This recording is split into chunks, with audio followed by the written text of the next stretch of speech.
Classificação indicativa. Livre para todos os públicos.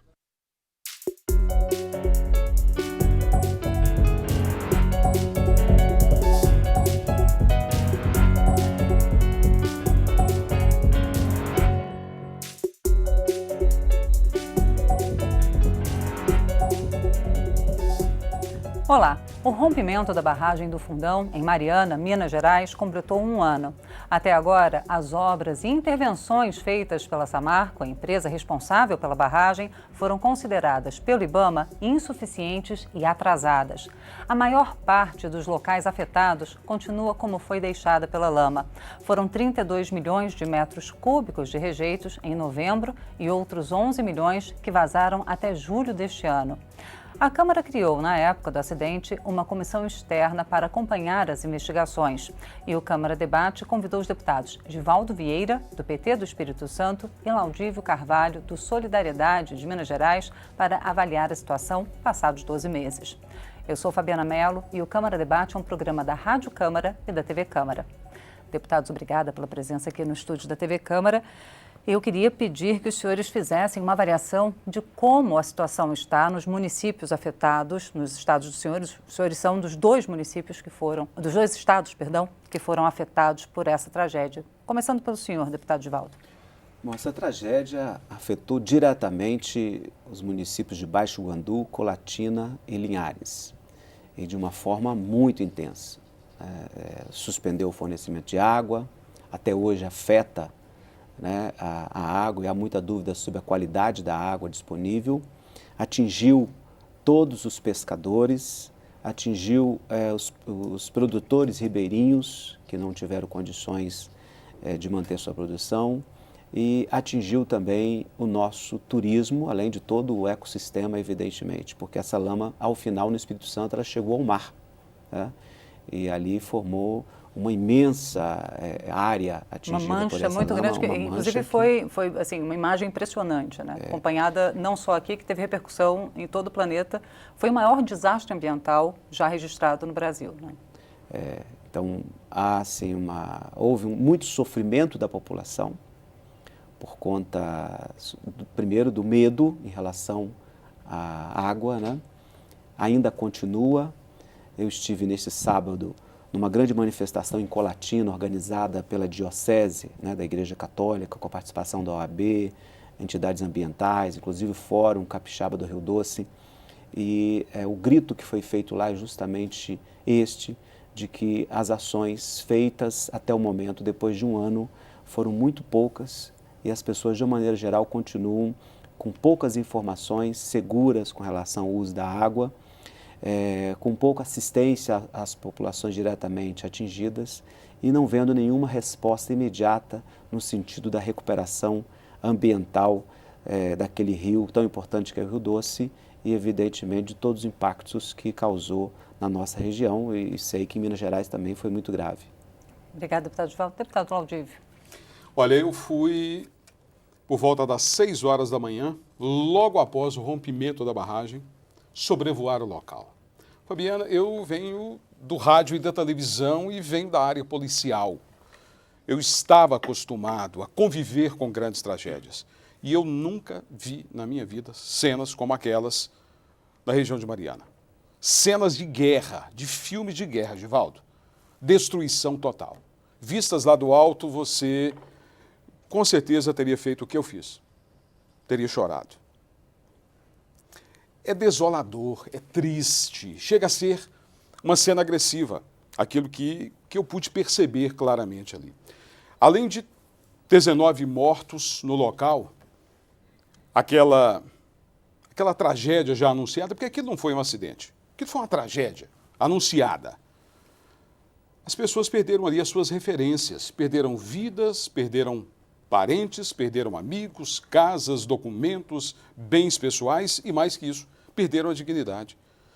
Depois que eu desembarquei do helicóptero, eu fui a um pequeno estádio coberto que tem na cidade de Mariana. Aí você via a tragédia no rosto das pessoas. Fabiana, era algo terrível. Mães sem saber o que fazer com seus filhos. Crianças chorando ali naquele momento, por falta de leite, de alimentação. Porque era cena de guerra, é como se tivesse sido um bombardeio. Porque todo um distrito de Bento Rodrigues que foi Que praticamente foi para Mariana. destruído, né? Exatamente, todo mundo foi deslocado para Mariana, para uma área mais segura.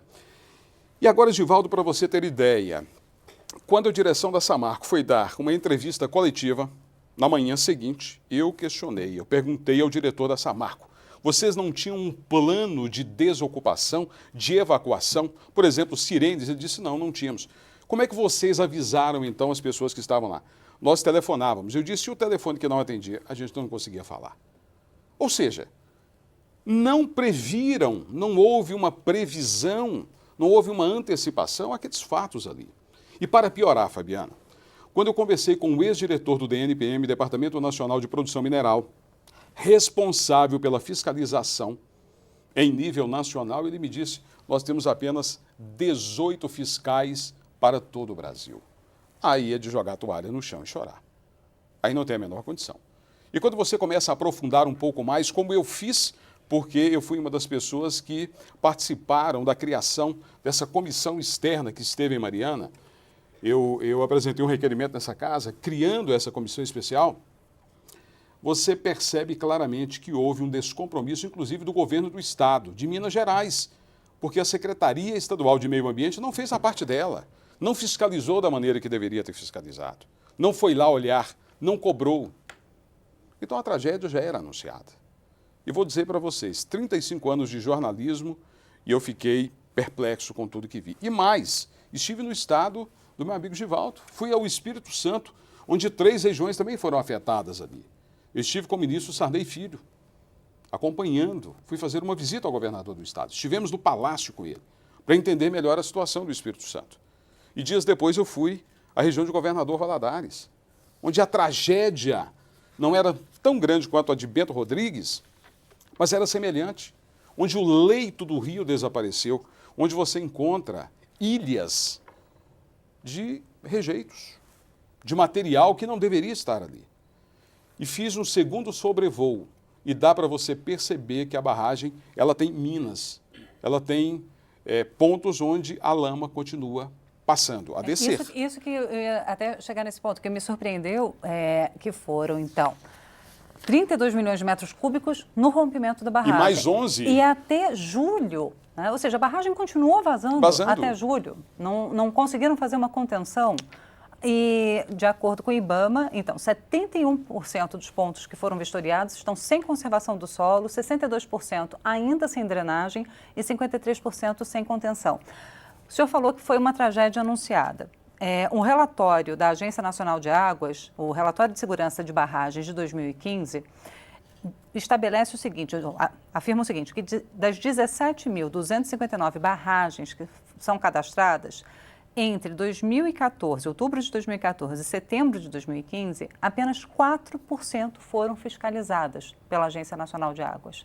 E a barragem de Fundão era considerada de baixo risco. E olha, imaginem vocês, uma barragem daquele tamanho, de baixo risco. Ela era de baixo risco, mas de alto dano potencial, pela classificação do Departamento de Produção Mineral.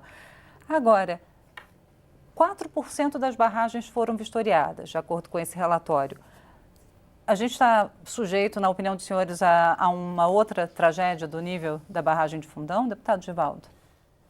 Eu diria, assim, retornando à própria tragédia que aconteceu com essa barragem de Fundão, nós precisamos compreender o seguinte, boa parte desse material que você descreveu aí, ele está depositado nas margens do rio, em grande quantidade.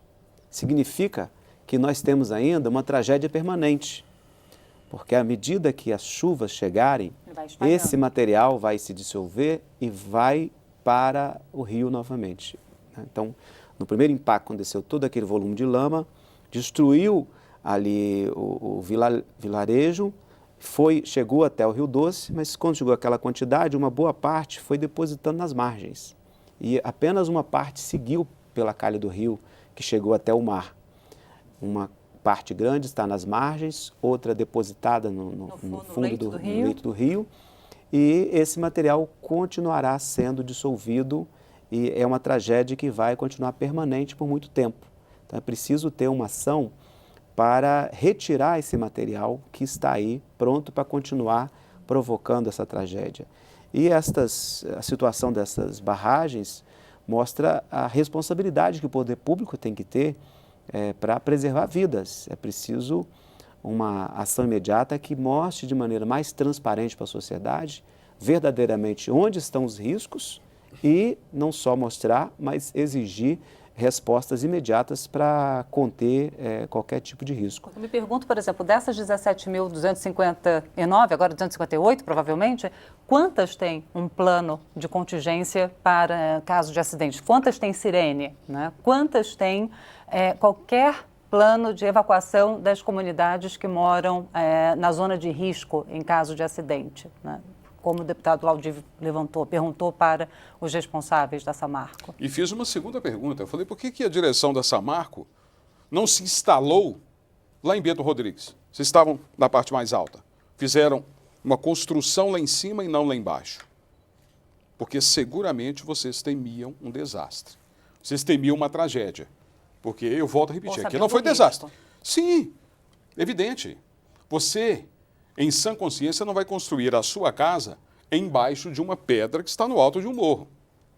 Ou em cima desse morro, sabendo que com uma chuva forte ele pode descer. Você não vai fazer isso. Você faz de maneira planejada.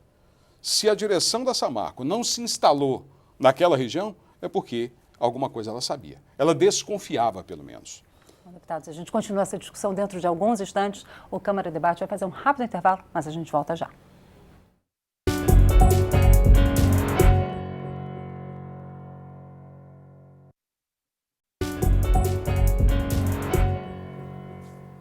Estamos de volta com o Câmara Debate, hoje discutindo os esforços de recuperação da bacia do Rio Doce, um ano após o acidente da barragem de Fundão, em Mariana, Minas Gerais. Nossos convidados são os deputados Givaldo Vieira, do PT do Espírito Santo, e Laudívio Carvalho, do Solidariedade de Minas Gerais.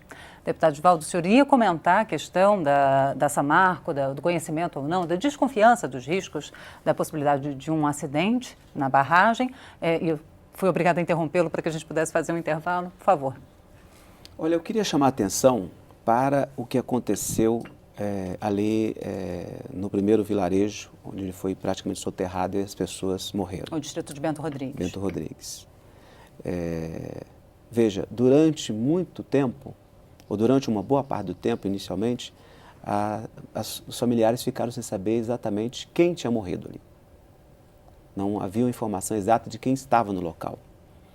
Pensando nisso, eu propus um projeto de lei que está tramitando aqui na casa, já passou pela primeira comissão, está agora na Comissão de Meio Ambiente, é o projeto 3856, que em caso de instalações que implicam risco sobre populações vizinhas, que seja feito, pago pela empresa que faz o investimento, um levantamento demográfico preciso de quem são as pessoas que moram naquele local que pode ser atingido. Moram, trabalham, provavelmente. Que vivem né? ali. E que esse levantamento seja atualizado anualmente e oferecido ao poder público municipal local para que se tenha as informações. Ou seja, nós temos que trabalhar para que não aconteça. Mas caso aconteça algo, é preciso saber quem morava ali, que bens tinha, né? Exatamente a informação precisa para que essas pessoas tenham informações mais rápidas e possam ser reparadas dos seus danos de forma mais eficiente. É um projeto que apresentei aqui, está sendo tramitado com a preocupação com locais como Bento Rodrigues e outros tantos no Brasil que ficam sob esse risco e em relação aos quais não há informação precisa. Até porque essa questão, né, do ressarcimento, além dos danos morais, bom, a perda das vidas é irreparável. Agora, a perda de toda uma vida, como o senhor falou, não apenas a casa, mas todo o bem imaterial, né, as recordações, os documentos, as fotos, né, tudo que a pessoa acumula de história de vida, que foi lama abaixo. Como é que está a situação dessas pessoas na visão do senhor, deputado Laudívio? Olha, a primeira avaliação que eu faço, e o Givaldo, quando colocou esse projeto aqui, ele teve o cuidado de trabalhar bem as posições, o município exigir daquele que vai se instalar esse estudo e repassar para o Ministério Público, para as autoridades locais, para que elas possam trabalhar preventivamente esses locais. Eu fico imaginando, Fabiana, se fossem 19 horas, se aquilo acontecesse às 7 horas da noite, nós teríamos no mínimo 5 vezes mais número de mortos ali. Então, o que dá para você perceber, e eu estive em Mariana recentemente, dá para você perceber que as pessoas ainda estão se sentindo desamparadas, desalojadas psicologicamente, fisicamente, moralmente, e perderam seus bens. E até agora muitas delas estão em casas de parentes. Estão sem referência de vida. A verdade é essa, Divaldo. E provavelmente não vão poder voltar para lá. Não, pra aquele não local, podem voltar. tá? Não podem. Ali não vai poder ter uma nova habitação. Não podem. Não dá para reconstruir nada ali. Não tem essa condição. Então, assim, essas pessoas estão, Fabiana, literalmente se sentindo abandonadas. Olha, não tem emprego, elas não têm escolas suficientes para os filhos, em número suficiente, elas não têm saúde, elas não têm absolutamente nada daquilo que você necessita como ser humano para a sua sobrevivência com dignidade. E o senhor teve Mariana, como é que ficou a situação da cidade? Porque Mariana é um município que tinha uma forte arrecadação tributária nas operações da Samarco. Sim. Tinha uma relação de dependência econômica grande. Ainda tem. Então, como ficou essa situação? Como conciliar a necessidade de reparação do meio ambiente, a necessidade de reparação com as vítimas do acidente e a necessidade de ver a empresa operando novamente? Como relacionar, como equilibrar esses dois interesses? Não tem equilíbrio nesse momento. Para você ter ideia, eu conversei com pessoas que foram vítimas dessa tragédia anunciada e elas não tinham emprego, não tinham trabalho. Muitos estavam saindo do município de Mariana para procurar outros locais onde essas pessoas possam voltar a trabalhar, a devolver a dignidade à sua família. Porque o bem pecuniário, o dinheiro até agora, não foi entregue a todo mundo. E aqueles que receberam, não receberam em quantidade suficiente. Há uma disputa, inclusive, na justiça. Quem vai pagar quanto? Quem vai pagar o quê? Houve um acordão que foi feito entre o governo do Estado de Minas Gerais, o governo do Espírito Santo e a Samarco, mas que continua sendo disputado na justiça. Houve um acordo que até agora não foi concretizado de maneira efetiva. Lá no Espírito Santo, com certeza, o governador passa dificuldades com a sua população atingida por causa disso. Como está a situação no Espírito Santo? Obrigada, deputado Valdívia. Deputado Divaldo, como está essa situação com as vítimas no Espírito Santo? A situação no Espírito Santo é essa mesma que o Laudívio relatou em relação a toda a área atingida, né? Há um cálculo que em torno de 6 milhões de pessoas foram atingidas nos diversos municípios onde essa lama passou e impactou. No Espírito Santo, poucos receberam essas indenizações, tipo né? Essas compensações. Pescadores estão sem condições de prover o seu sustento, agricultores ribeirinhos estão sem condições de produzir. E todos eles teriam condições de buscar na justiça essa reparação econômica. Exatamente. Então, é preciso que haja, por parte da empresa, respostas mais eficientes e que haja uma transparência em relação ao que vai ser feito ao longo do tempo. E até para que a empresa tenha condições, alguma legitimidade para manter a sua operação econômica. Porque a operação econômica, se feita dentro de limites seguros ambientalmente falando e socialmente também, ela tem um outro aspecto importante, que é a geração de emprego e renda para essas regiões. Diversos municípios do Espírito Santo foram afetados, inclusive outros distantes, como Anchieta, onde está a planta industrial de processamento e exportação da Samarco, né? Todo o minério vem no mineroduto até aquela região de Anchieta e dali é exportado. A lama não chegou lá, mas o impacto da tragédia prejudicou a cidade e as demais cidades por onde a Samarco economicamente tem uma presença, como é o caso lá de Minas Gerais. Agora, como manter esta operação econômica em pleno vapor se a empresa não der as respostas à sociedade e der resposta às questões ambientais, para que haja, neste equilíbrio, condições de se reconhecer que a empresa possa continuar operando de forma plena? Agora, deputados, além do projeto que o senhor apresentou, esse que estabelece uma responsabilidade por parte das empresas que têm operações de risco, como essas das barragens, de cadastrar toda a população que vive na área que pode ser atingida por um desastre, que outras iniciativas a Câmara pode tomar, que está no alcance dos senhores, para minimizar os riscos, para evitar, para aumentar, por exemplo, a fiscalização? Deputado Laudive. Olha, primeiro eu acho que tem que ter critério para uma empresa dessa se estabelecer. Critérios rígidos. Dizer à empresa, olha, você vai se estabelecer, você vai gerar empregos, vai pagar impostos, o governo estará presente, o governo estará a seu lado, mas se houver um rompimento, se houver um dano ambiental, um dano pessoal, a multa pode até fechar a sua empresa. Nós temos que ter dureza nesta casa aqui ao apresentar leis. Porque o Brasil é o país onde há uma mania nacional. É um tal negócio de... Você ouvir a seguinte frase. Givaldo já ouviu isso dezenas ou centenas ou milhares de vezes. Essa lei não vai pegar.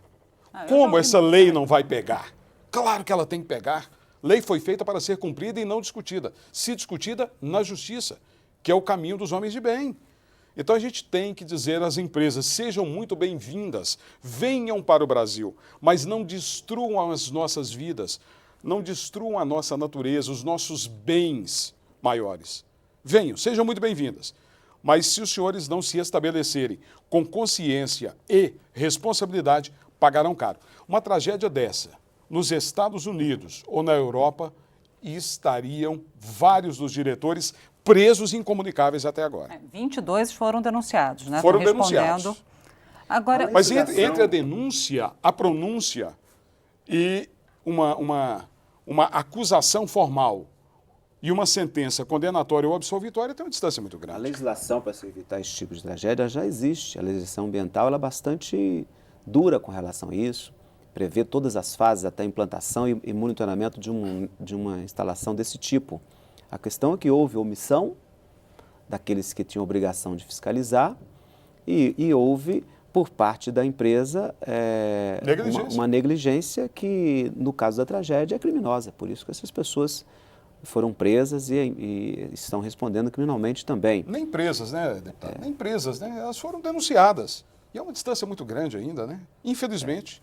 Agora, na verdade, assim, a gente falou sempre na Samarco, agora a Samarco é controlada pela Vale em parceria com uma empresa estrangeira, a BHP Billiton.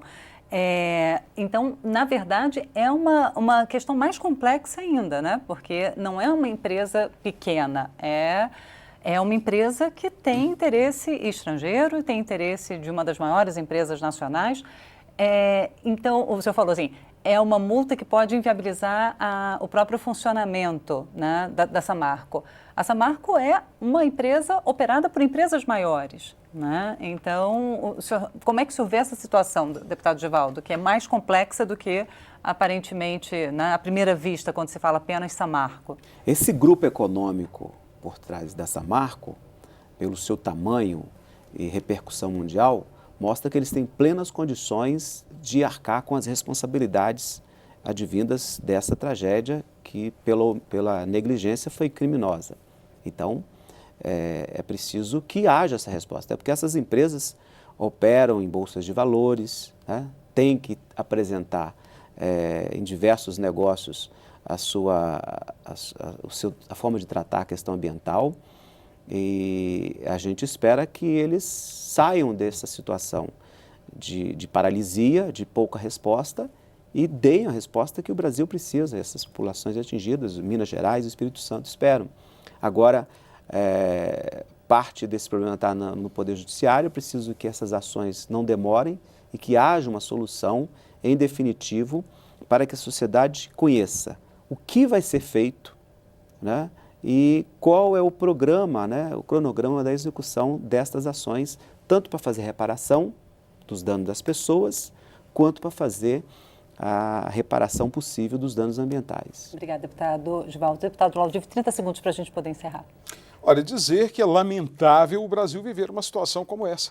Uma tragédia anunciada, até agora sem uma responsabilidade definida e sem punição exemplar para qualquer dos lados, ou da empresa, ou até mesmo da Prefeitura de Mariana, ou dos órgãos que deveriam fazer a fiscalização daquele local. Obrigada. Eu conversei com os deputados Givaldo Vieira, do PT do Espírito Santo, e Laudívio Carvalho, do Solidariedade de Minas Gerais. Obrigada também a você que nos acompanhou até agora. Lembrando que você pode conferir novamente esta e todas as outras edições do Câmara Debate na internet, no portal da Câmara, o endereço é câmara.leg.br, ou no YouTube, no canal da Câmara dos Deputados.